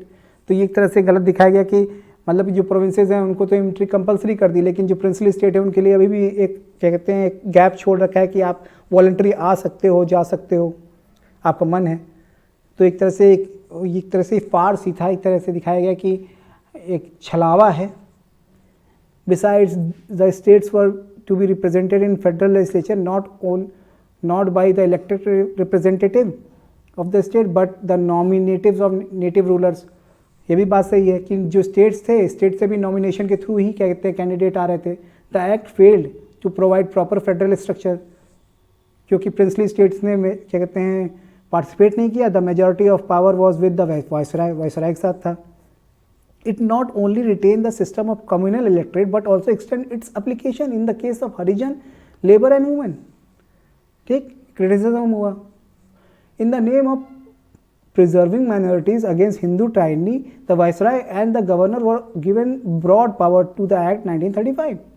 Until 1947, British Parliament and Secretary of State of India were the de facto ruler of the country. As a result, it is not unexpected that Act of 1935 was met with disdain and resentment. ठीक है, मतलब एक तरह से बोला ही जा रहा था कि जो सेक्रेटरी ऑफ स्टेट है अभी भी डिफैक्टो रूलर ही है, ठीक है, कंट्री का, तो जो कि एक दिक्कत है अभी भी। देखिए, अंटिल 1947 ना British parliament and secretary state जो थे इंडिया के डिफैक्टो रूलर ही की तरह ही वर्क कर रहे थे, क्योंकि देखिए ब्रिटिश पार्लियामेंट के हाथ में सब कुछ था, ठीक, वो अपने हिसाब से चेंज कर सकते थे, डिस्क्रिशनरी पावर थी एक तरह से। कोई भी लेजिस्लेशन में अमेंडमेंट होता था या फिर क्या कहते हैं इंडियन गवर्नमेंट जो 1935 के अकॉर्डिंग चल रही थी उनको भी अमेंडमेंट कोई करना होता था, बदलाव करना होता था, तो ब्रिटिश पार्लियामेंट में उनको बात करनी होती थी और ब्रिटिश पार्लियामेंट उसको पास करता था, मॉडिफिकेशन करता था। तो एक तरह से डिफैक्टो रूलर कौन था? ब्रिटिश पार्लियामेंट ही था ना। और सेक्रेटरी ऑफ स्टेट अभी भी क्या कहते हैं, ब्रिटिश पार्लियामेंट को जवाब दे था। तो सेक्रेटरी ऑफ स्टेट के अंडर में वायसरॉय और आपके सारे गवर्नर काम कर ही रहे थे। तो as a result it is not unexpected that act of 1935 was met with disdain and resentment, ठीक, okay. The legislation failed to provide individuals with constitutional flexibility in terms of amending their rights because the British government had the ability to adjust, alter any rights. देखिए यहाँ पर भी यहाँ इन्होंने लिख ही दिया कि ब्रिटिश गवर्नमेंट के पास सारी चीज़ें थी जो अल्टर कर सकते थे, एडजस्ट कर सकते थे, कोई भी राइट हो, while Indians were unable to do anything according with their demands, क्योंकि ब्रिटिश पार्लियामेंट की सुप्रीमेसी थी। चलिए, ये क्रिटिसिज्म था एक तरह से जो किया गया था इस एक्ट का। उसके बाद आगे देखते हैं। अब हम देखते हैं कि इसके कुछ शॉर्ट नोट्स देख लेते हैं कि क्या था एक्चुअल में। यहाँ से आपको तुरंत याद हो जाएगा तो कि इसने प्रोवाइड किया establishment of all India federation consisting of provinces and princely state as a unit. It divide the power between the centre के बीच में power and units in terms of 3 list, federal list, provincial list and concurrent list, okay. ये सब मैंने आपको define कर दिया, जितनी भी चीज़ें हैं ना मैंने डिटेल में बता दी हैं आपको। रेसिड्यूरी पावर जो थी ना अभी भी वायसरॉय के हाथ में थी। However this federation never fructified since princely state didn't join it. देखिए ये मतलब कि रेसिड्यूरी पावर जो थे अभी वायसरॉय के हाथ में था और फेडरेशन कभी कहते हैं बन ही नहीं पाया क्योंकि प्रिंसली स्टेट ने ज्वाइन नहीं किया। इट अबॉलिश द डायरकी को अबॉलिश कर दिया इन्होंने प्रोविंसेस इन द प्रोविंसेस में, लेकिन इंट्रोड्यूस किया प्रोविंशियल ऑटोनॉमी इन इट्स प्लेस, ठीक है, क्योंकि एक रिस्पॉन्सिबल गवर्नमेंट बनाया इन्होंने इस एक्ट के थ्रू। The act introduce responsible government in the provinces, that is the governor was required to act with the advice of minister responsible to provincial legislature, जो कि प्रोविंशियल लेजिस्लेचर को रिस्पॉन्सिबल हुआ करते थे। It provided for the adoption of dyarchy at the centre, ठीक है, centre में dyarchy आई जिसकी वजह से सेंटर में काउंसिल ऑफ स्टेट और फेडरल लेजिस्लेचर बना। दिस प्रोविजन जो है इफेक्ट में नहीं आ पाया। Bicameralism introduce 6 provinces, Bengal, Bombay, Madras, Bihar, Assam, united provinces. Separate electorate जो था फर्दर एक्सटेंड कर दिया गया डिप्रेस क्लासेस को, वुमेन को और लेबर को। लेकिन यहाँ पर बात की जा रही है पूना पैक्ट वाली की। डिप्रेस क्लास में जो कहते हैं पैक्ट हुआ था उसकी बात की जा रही है, क्योंकि मैकडोनल्ड अवार्ड जो था उसका अमेंडमेंट की बात की जा रही है जिसमें रिजर्व कर दी गई थी सीट को, और सीट जो रिजर्व की गई थी वो जो है 71 से बढ़ाकर 147 प्रोविंशियल के लिए की गई थी और 18% सीट जो थी सेंट्रल फेडरल लेजिस्लेचर में रिजर्व कर दी गई थी डिप्रेस क्लासेस के लिए। और डिप्रेस क्लासेस को इस एक्ट के बाद द शेड्यूल कास्ट बोले जाने लगा, ठीक है, ओके। वुमेन को और लेबर को जो डिमांड नहीं कर रहे थे तब भी उनको इसमें एक क्या कहते हैं सेपरेट इलेक्टोरेट की बात की गई, दिया गया। Council of India which was established as 1858 act was abolish कर दिया गया, ठीक है, अबॉलिश कर दिया गया। सेक्रेटरी ऑफ स्टेट को काउंसिल ऑफ जो थे काउंसिल्स थे अबॉलिश कर दिया गया and instead provide with the team of adviser, उनके साथ एडवाइजर्स की टीम प्रोवाइड की गई। और setting up federal public service commission, provincial joint public service commission दिया गया, और रिजर्व बैंक ऑफ इंडिया भी क्या कहते हैं एक बनाया गया, जो कि करेंसी, जो क्रेडिट के लिए और करेंसी के लिए ज़रूरी था उस समय। तो ये था आपका गवर्नमेंट ऑफ इंडिया एक्ट 1935। अगर आपको समझ में आ गया है तो बहुत अच्छी बात है। कोई दिक्कत हो आप उससे कमेंट में पूछ सकते हैं, और अगर थोड़ी भी मतलब कि थोड़ा दिक्कत हो रही है समझने में तो आप उसको रिवाइंड करके सुन सकते हैं। अगर मेरी स्पीड तेज़ है तो उसके लिए भी आप कमेंट में बता सकते हैं कि मैं थोड़ा और धीरे पढ़ाऊँ। ओके, चलिए आगे चलते हैं। अब बात करते हैं हमारे इंडियन इंडिपेंडेंस एक्ट के बारे में। ये एक्ट इम्पॉर्टेंट है। इसके पहले की थोड़ी सी कहानी देख लेते हैं, हिस्टोरिकल बैकग्राउंड। ठीक है, हिस्टोरिकल बैकग्राउंड देखना भी ज़रूरी है। तो इसके लिए हम क्या करते हैं ना, एक नया पेज ही बना लेते हैं। ओके, एक मिनट। तो हिस्टोरिकल बैकग्राउंड की बात कर रहे हैं हम लोग। ओके, तो ज़रा देख लेते हैं कि क्या चल रहा था उस समय। After Government of India act 1935 there was an election, और इलेक्शन में इंडियन नेशनल कांग्रेस कहते हैं मेजॉरिटी के साथ आ जाती है। ओके, और उसके बाद देखिए सेशन भी होता है 1938-39, जिसमें क्या कहते हैं 38-39 में आपके सुभाष चंद्र बोस जो है नेशनल आपके कहते हैं वो बनते हैं प्रेसिडेंट बनते हैं आईएनसी के, और प्लानिंग कमीशन का चेयरमैन बनाते हैं जवाहरलाल नेहरू को। ठीक है, जेएलएन को बनाते हैं। 39 में जीतते सुभाष चंद्र बोस हैं, लेकिन क्या कहते हैं उनको रिज़ाइन करना पड़ता है, और उसके बाद वो फॉरवर्ड ब्लॉक बना लेते हैं, forward block with in the Congress. ठीक है, फॉरवर्ड ब्लॉक एक ऑर्गेनाइजेशन बना लेते हैं। फिर उसके बाद देखिए 1942 तक आते आते, और ये 1940 में ना अराउंड 1940 में अराउंड आपका इंडिविजुअल सत्याग्रह हुआ रहता है, इंडिविजुअल सत्याग्रह हुआ रहता है, जिसको क्या कहते हैं लीड करते हैं विनोबा भावे। विनोबा भावे लीड करते हैं, और ये किस गांव से करते हैं, पोचमपल्ली, पोचमपल्ली। ठीक है, पोचमपल्ली इंपॉर्टेंट क्यों है, अभी रिसेंटली न्यूज़ में था, ये क्या कहते हैं बेस्ट विलेज है, क्या कहते हैं United Nation World Tourism Organisation ने दिया है बेस्ट विलेज, स्वच्छ विलेज है जहाँ पे आप टूरिज़्म के लिए प्रमोट करने के लिए, और यहीं से विनोबा भावे ने आपका इंडिविजुअल सत्याग्रह शुरू किया था 1940 में। ठीक है, 1942 में आपका quit India movement 8 of August quit India movement शुरू हो जाता है, और सभी बड़े लीडर्स को यहाँ पर अरेस्ट कर लिया जाता है। और इसी बीच में आपको छोटे छोटे क्या कहते हैं मूवमेंट दिखाई देंगे, जैसे बलिया में चित्तू पांडे, और क्या कहते हैं आपके कोई मतलब सरकार करके हैं, जतिया सरकार करके आपको दिखेंगे वहाँ पर त्रिपुरा में, मतलब बहुत सारी जगह पे आपको क्या कहते हैं छोटे छोटे मूवमेंट दिखेंगे। ठीक है, इस रिवोल्यूशनरी मूवमेंट में, और यहीं पे आपको जयप्रकाश नारायण, आपको क्या कहते हैं उषा मेहता, हाँ अंडरग्राउंड रेडियो का काम कर रही होंगी। ठीक है, बहुत सारे यहीं पर आपको रेवोल्यूशनरी यहीं पर एक्टिविटीज़ दिखेंगी। और क्विट इंडिया मूवमेंट के समय ही गांधी जी ने कहा था डू और डाई। ठीक है, करो या मरो। ठीक है, और इससे पहले ना देखिए क्या होता है, क्रिप्स मिशन भी आया होता है, क्रिप्स प्रपोजल आया होता है, जो कि जिसमें इंडिया को डोमिनियन स्टेटस की बात की जाती है। लेकिन उसमें क्या होता है ना, डोमिनियन स्टेटस जो है आपको वर्ल्ड वॉर 1939 में शुरू हो गई थी, वर्ल्ड वॉर 2। ठीक है, वर्ल्ड वॉर 2 शुरू हो गई थी। तो क्रिप्स प्रपोजल जब आता है तो उसमें बोला जाता है कि आपको डोमिनियन स्टेटस दे दिया जाएगा आफ्टर द वॉर। तो गांधी जी कहते हैं इसको एक पोस्ट डेटेड चेक बोल देते हैं। क्योंकि देखिए अगर मान लीजिए वॉर में हार जाते ब्रिटिशर्स, तो फिर कौन रिस्पॉन्सिबल होता, कौन आता, कौन इंडिया पे, मतलब इंडिया तो फंस जाता। तो गांधी जी बोल देते हैं पोस्ट डेटेड चेक है, हम इसको नहीं एक्सेप्ट करेंगे। और क्विट इंडिया मूवमेंट शुरू होता है 1942 में। फिर कैबिनेट मिशन प्लान आता है 1946 में, सी राजगोपालाचारी का फॉर्मूला आता है। तो ये सब चीज़ें होती हैं। फिर क्या कहते हैं 1946 में ही आपका मतलब कि कम्युनल राइट्स होती हैं कोलकाता में जो बोलते हैं आज आप। ठीक है, बंगाल में बंगाल राइट्स। ठीक है, वो करवाते कौन है, ये जिन्ना। ठीक है, तो इस तरह से चीज़ें हो रही होती हैं। ओके, अब आता है आपका 1947 Indian independence Act.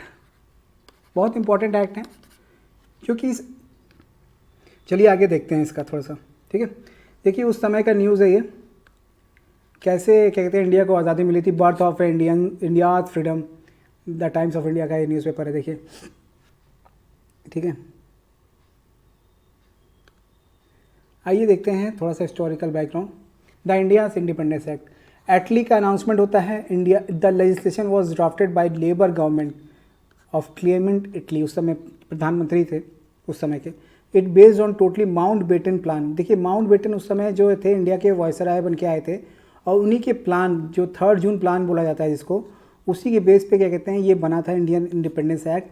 After the leaders of Indian National Congress and Muslim League agreed to suggestion of viceroy Lord Mountbatten, मतलब कि जो माउंटबेटन का जो सजेशन था उस पर एग्री कर आए थे ये लोग। The prime minister of UK introduce on 20 February 1947 that the British government would grant self-government to British India by June 1948 at the latest। मतलब कि उस समय क्लीमेंट एटली ने ये बोल दिया ना 20 फरवरी 1947 को कि जून 1948 तक भारत को आज़ादी दे दी जाएगी, ठीक है। 3 June plan, this was also known as a Mountbatten plan, जो मैंने आपको अभी बता ही दिया था। The British authorities propose plan introduce 3 June plan, कई बार लिखते हैं, ठीक है। The Indian independence act 1947 turn in the implementation of 3 June plan, ठीक है। ये एक तरह से बोला गया जो 1947 का इंडियन इंडिपेंडेंस एक्ट है, ये जो है इम्प्लीमेंटेशन है 3 जून प्लान, जो कि माउंटबेटन प्लान भी इसको बोला जाता है, उन्होंने लाया था, ठीक है। ओके, आगे देखते हैं। This act determine to furnish independence to India and Pakistan with impact from 15th of August 1947. The new boundaries of dominion could be demarcated by the Boundary Commission. Boundary Commission ने बनाया, demarcate किया boundary को, ठीक है। British suzerainty over the princely states turn into the end, मतलब अब जो princely state पे अभी तक गवर्न कर रही थी ब्रिटिश ना, मोनार्क की उनका डोमिनियन एक्सेप्ट कर लिया था प्रिंसली स्टेट्स ने, अब वो एंड हो चुका था। These states ought to determine whether enroll in both India और पाकिस्तान और stay independent। और ये बोला गया इस एक्ट के थ्रू ना कि आप क्या कहते हैं या तो इंडिपेंडेंट रहिए या तो आप किसी में मर्ज हो जाइए। Over the 55-60 states are determined to merge with India, मतलब कि 560 रियासतें ऐसी थी ना जो क्या कहते हैं इंडिया के साथ मर्ज होना चाहती थी, except 3 which one, Junagadh, Jammu and Kashmir and Hyderabad. These 3 रियासतें ये जो है ना बाद में इनको डिफरेंट मोड से इनको क्या कहते हैं अंडर लाया गया। हैदराबाद में तो ऑपरेशन पोलो चलाया गया, ठीक है। ऑपरेशन पोलो के थ्रू क्या कहते हैं हैदराबाद को मर्ज किया गया इंडिया में। यहाँ पे तो प्लेबिसाइट हुआ, जूनागढ़ में प्लेबिसाइट हुआ तो जूनागढ़ को लाया गया। JNK को तो इंस्ट्रूमेंट ऑफ एक्सेशन के थ्रू लाया गया था, वो स्टोरी तो अलग है, उसको मैं कभी आपको बाद में डिस्कस करूंगा, ठीक है। इस तरह से इनको मर्ज कर लिया गया इंडिया में। Until the brand new dominion constitution could be emerge as a effective, the head of the nation, जो हेड ऑफ द नेशन होंगे ना, will be the respective governor general who could retain to assent law passes with the aid of using constituent assembly in the name of king. मतलब जब तक जो है new constitution बन नहीं जाता तब तक जो क्या कहते हैं आपके हेड ऑफ द स्टेट रहेंगे वो गवर्नर जनरल रहेंगे, जो कि नेम ऑफ द किंग के बेसिस पे रूल करेंगे दोनों जगह पे। This act obtain the royal assent on 18 July 1947 and enter into force, ठीक है, फोर्स में आ गया, ठीक। अब इसके फीचर्स देखते हैं कि फीचर्स क्या क्या थे, सेलिएंट फीचर्स इसके देख लेते हैं, बहुत इंपॉर्टेंट है।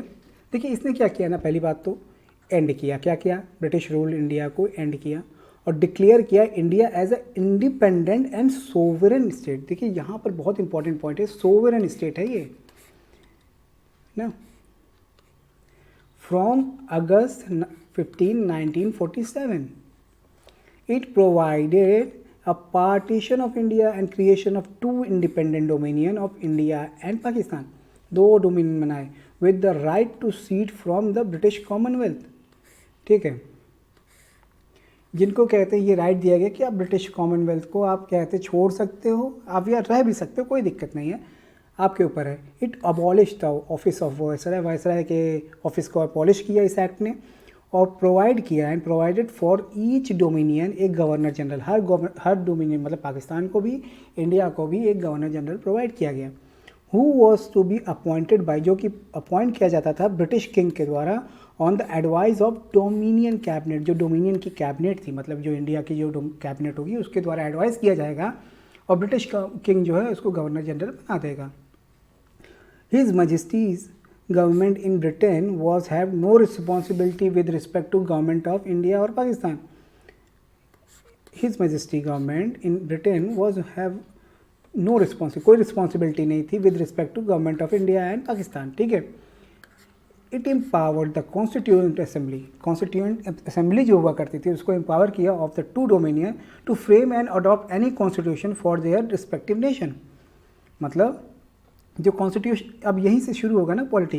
देखिए कॉन्स्टिट्यूएंट असेंबली के पास ये पावर दे दी गई कि आप जो है ना क्या कहते हैं फ्रेम करो कॉन्स्टिट्यूशन को या फिर अडॉप्ट करो कोई भी कॉन्स्टिट्यूशन रिस्पेक्टिव फॉर अपने नेशंस के लिए, और repeal any act of British parliament and to repeal any, मतलब कि आप ब्रिटिश पार्लियामेंट के किसी भी एक्ट को रिपील कर सकते हो और क्या कहते हैं हटा सकते हो और फ्रेम कर सकते हो अपने नए कॉन्स्टिट्यूशन को, including the independence act itself, ठीक है। मतलब 1947 का जो इंडिपेंडेंस एक्ट था ना, अगर आप अपना कॉन्स्टिट्यूशन बना लेते हो तो इसको रिपील कर सकते हो, ठीक है।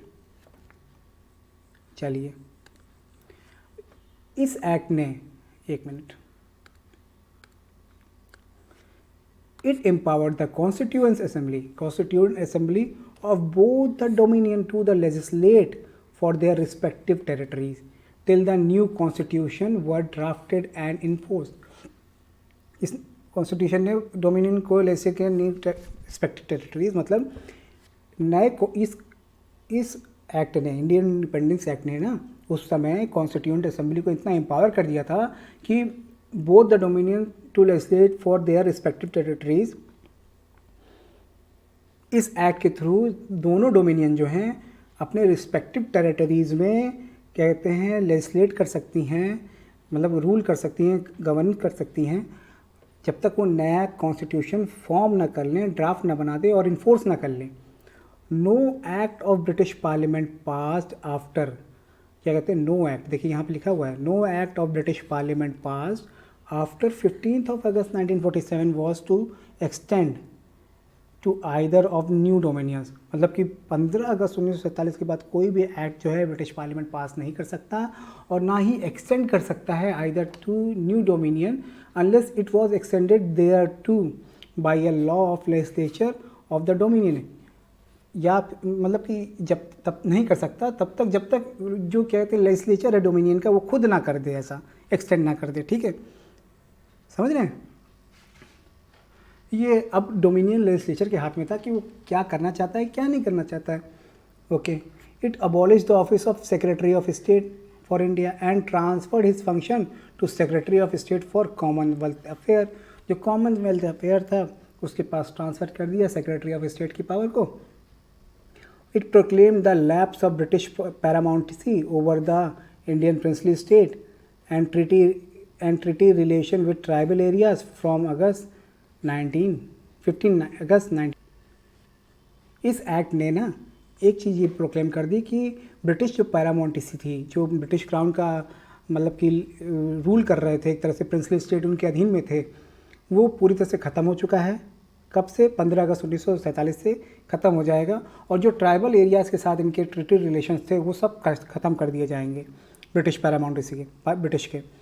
और it granted freedom of Indian princely states either to join dominion of India, मतलब कि फ्रीडम ये इसने ग्रांट किया कि जो प्रिंसली स्टेट हैं, देखिए जाते जाते भी उन्होंने कुछ करना ही था, जाते जाते भी उन्हें कुछ करना था ना कि भाई अगर हमसे छीन रहा है सब चीज़ें और हमसे प्रिंसली स्टेट भी चला जा रहा है तो उनके पास एक सुविधा कर दो। क्या कर दो? प्रिंसली स्टेट तुम चाहो तो ज्वाइन कर लो इंडिया या पाकिस्तान, किसी में से एक को, या फिर इंडिपेंडेंट रह जाओ, ठीक है, यही बोला उन्होंने। जाते जाते कुछ करना था ना भाई। इट प्रोवाइडेड, लेकिन उसके बाद क्या हुआ भाई, देखो 560 लोग तो वैसे भी इंडिया में आ गए, 3 लोग को सरदार वल्लभ पटेल ने दिमाग से अपने क्या कहते हैं इंडिया में ला दिया, समझ रहे हैं ना। It provided for the governments of each the dominion and the provinces bye the government of India act 1935 till the new constitution were formed. framed. The Dominion were however authorized to make modification in the act. ठीक,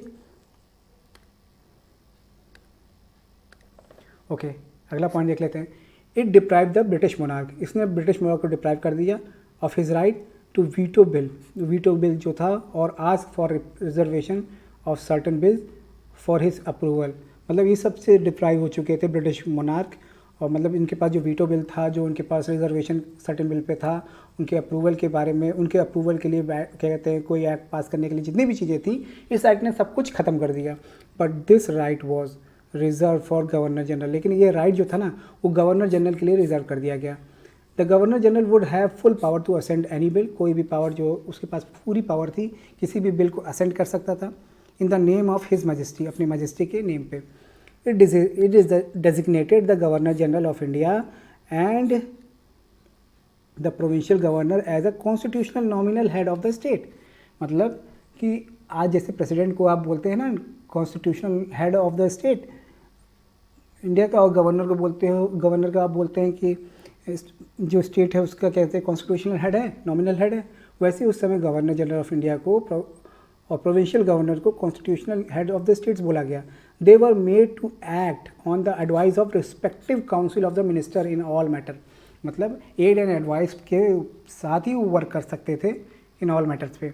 okay, it drop the title of emperor of India from the royal title of the king of England. Title ख़त्म कर दिया गया. It discontinued the appointment of civil services. Discontinue कर दिया civil services का appointment and reservation of the post by secretary of state. और reservation of the post जो secretary of state था, वो भी क्या कहते हैं पूरी तरह से डिसकंटिन्यू कर दिया गया. The member of civil services appointed before 15th of August 1947 would continue to enjoy all benefit that they were entitled to till that time. मतलब कि 15 अगस्त 1947 से पहले जितने भी लोग क्या कहते हैं सेलेक्ट हुए थे सिविल सर्विसेज के लिए, वो अपने क्या कहते हैं बेनिफिट्स को इंजॉय कर रहे थे और could enjoy continue to enjoy all benefit that they were entitled, जो उनको दिया गया था टिल दैट टाइम तक. ठीक है, तो ये था आपका 1947 का Indian independence act. At the stroke of midnight 14 to 15 August 1947 British rule came to end and power was transferred to two new independent dominions of India and Pakistan. Lord Mountbatten became the first Governor General of new Dominion of India. He swore मतलब उन्होंने शपथ ली in Jawaharlal Nehru as a first Prime Minister of India, independent India. The Constituent Assembly of India formed in 1946 ठीक became the Parliament of Indian dominion. Indian dominion के समय parliament बन गई constituent assembly.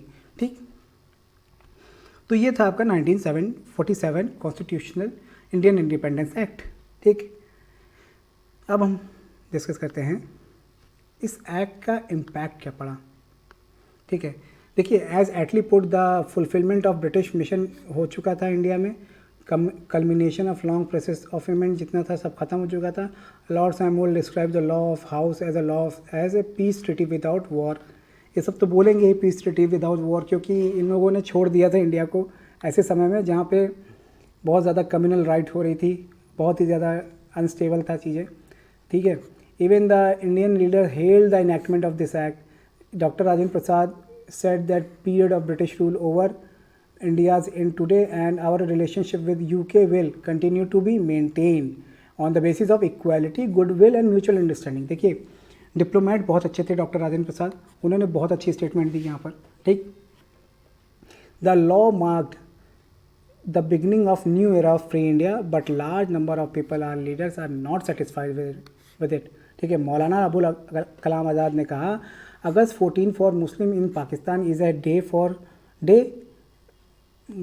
Pakistan is a day for Hindus and Sikhs it is day of mourning मतलब कि रोने वाला दिन है एक तरह से. क्योंकि देखिए उस समय पाकिस्तान जो है डोमिनियन अलग हो चुका था इंडिया से 14 अगस्त को, तो एक तरह से यही बोला गया अबुल कलाम आज़ाद द्वारा.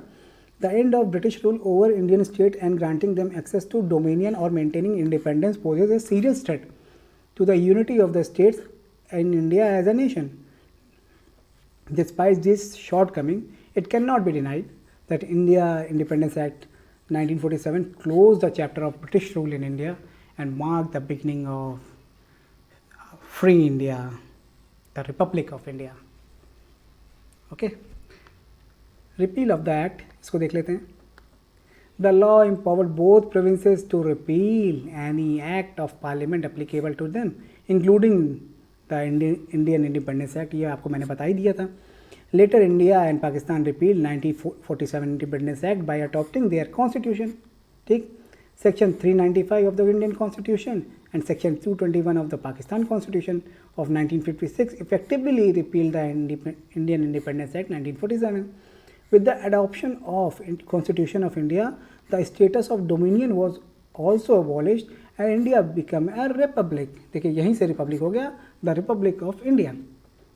Interestingly, the British Parliament has not yet contributed to repeal 1947 Indian Independence Act. अभी तक उनके मन में एक वो लेके कहते हैं, although the new constitution does not have legal power to repeal laws, this is done in order to break the chain of law and make constitution an independent legal system.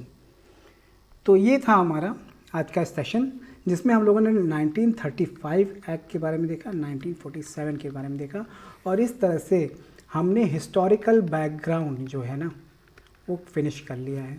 Historical background जो है वो हमने finish कर लिया है. और अब अगला टॉपिक जो हम लोग देखेंगे, मेकिंग ऑफ कॉन्स्टिट्यूशन एंड क्या कहते हैं, उसके बाद इम्पोर्टेंस, जो जितने भी कॉन्स्टिट्यूशन चैप्टर है वो सब हम लोग आगे डिस्कस करेंगे. ठीक, लक्ष्मीकांत से. ओके, ये थोड़ा हिस्टोरिकल मैंने इसलिए रखा था ताकि आपको ज़्यादा से ज़्यादा समझ में आए, और ज़्यादा से ज़्यादा समझेंगे तो ज़्यादा से ज़्यादा याद होगा. 2-3 बार देख लेंगे तो एकदम आपका एकदम क्लियर हो जाएगा. जितने भी एक्ट है ना, क्या होता है ना, एक्ट अगर आप डायरेक्ट पढ़ते हैं तो आपको लगता है कि यार क्या हो रहा है, लेकिन आप जब क्या कहते हैं उसको हिस्ट्री से रिलेट करेंगे कि उस समय क्या चल रहा था, कैसे हो रहा था, तो आपको चीज़ें समझ में आएंगी, आप ज़्यादा उसको ग्रैस्प कर पाओगे. ठीक है, तो हिस्टोरिकल बैकग्राउंड आज हमारा ख़त्म हुआ. अब नेक्स्ट चैप्टर में मिलेंगे. ठीक है, फीचर, सेलिएंट फीचर और मेकिंग ऑफ कॉन्स्टिट्यूशन में. ठीक, कॉन्स्टिट्यूशन असेंबली के बारे में देखेंगे. चलिए, हाँ, इसी के साथ एक अनाउंसमेंट है कि जीएस पेपर 4 एथिक्स अगर आप पढ़ना चाहते हैं, आईएएस में बहुत इंपॉर्टेंट टॉपिक है और बहुत स्कोरिंग सब्जेक्ट है, और इसको आप आसानी से समझ सकते हैं, लेकिन लोगों को बहुत दिक्कत लगती है समझने में. तो स्टडी ग्लोज जो है ना, स्टडी ग्लोज एथिक्स के लिए बहुत अच्छा कोर्स लेकर आए हैं और काफ़ी अफोर्डेबल प्राइस में है. इसमें क्या कहते हैं, आंसर राइटिंग कोर्स भी है, 100+ आवर कंटेंट भी है, फुल एथिक्स कवर की जाएगी. और आप क्या कहते हैं, इस कोर्स को अवेल कर सकते हैं अनुराग कूपन कोड यूज़ करके, जिसमें आपको, अगर आप मान लीजिए 2500 से ज़्यादा का कोर्स खरीदते हैं तो आपको 10% का डिस्काउंट मिलेगा, और 2500 से कम का खरीदते हैं तो आपको 20% का डिस्काउंट मिलेगा. ठीक है, चलिए, तो इस कोर्स को अवेल कीजिए. और अगर कोई क्वेरी है तो इस क्या कहते हैं नंबर पे आप कॉल करें, और डिस्क्रिप्शन में इनके ऐप का लिंक दे रखा हूँ मैं, और कमेंट में भी डाल दूँगा. आप उससे आप कहते हैं कोर्सेज़ के बारे में, वेरियस कोर्सेज़ के बारे में आप जान सकते हैं. चलिए, थैंक यू फॉर वॉचिंग. अगर आपको लेक्चर पसंद आया हो तो आप ज़रूर से लाइक करें, शेयर करें, सब्सक्राइब करें, और ज़्यादा से ज़्यादा लोगों को सब बताएं. अगर मेरा लेक्चर आपको थोड़ा सा तेज़ी से लग रहा है कि जल्दी जल्दी बोल रहे हैं तो उसको मैं, आप बताइए कमेंट में, मैं थोड़ा स्लो कर दूँगा. और चीज़ें अगर समझ में आ रही हैं तो यार लाइक करिए, अगर नहीं आ रही तब भी डिसलाइक करिए, कोई बात नहीं है. और कमेंट में बताइए कि क्या दिक्कत है, मैं आपको उसको सही करने की कोशिश करूँगा. मिलते हैं आपको अगले लेक्चर में. तब तक के लिए नमस्कार, जय हिंद, खुश रहिए, पढ़ते रहिए.